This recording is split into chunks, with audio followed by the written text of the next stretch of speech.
আপনার তো অনেক টাকা, একটা আংটি কিনলিই হয়। সেল দেখা তো বলছেন কেনে? এই তুই চামচের মতো থাকবি, আমার মুখের উপর তুই কথা বলবি নি। আমি ভালো কত মুখে মুখে কথা বলিনি।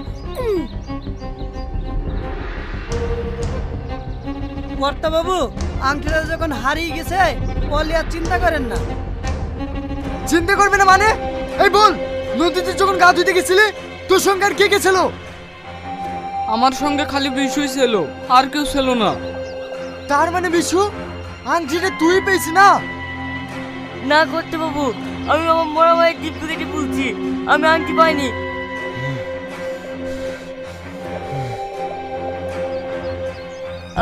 আপনি বাবু তাকাবেন না, আমার প্যান্ট ইস্যু হয়ে যাবে।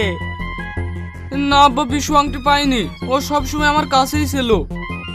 সম্রাট, বলেন কর্তা।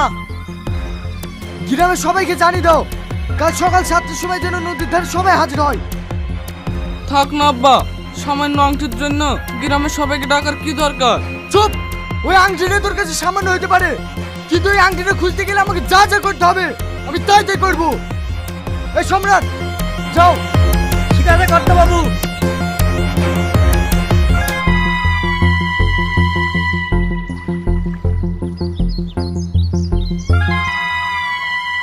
এ আগুন, কি হয়েছে রে? কর্তাবাবু আমাদের সবাইকে নদীর ধারে ডেকেছে কেন?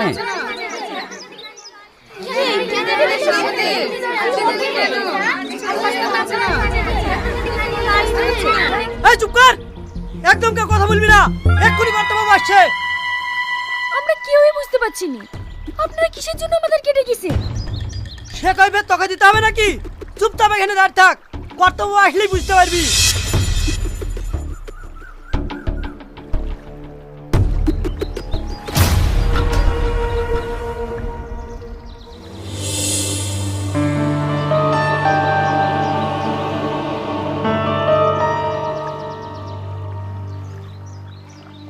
তোমরা হয়তো সবাই ভাবছো যে তোমাদেরকে হঠাৎ করে এখানে কেন ডাকা হলো।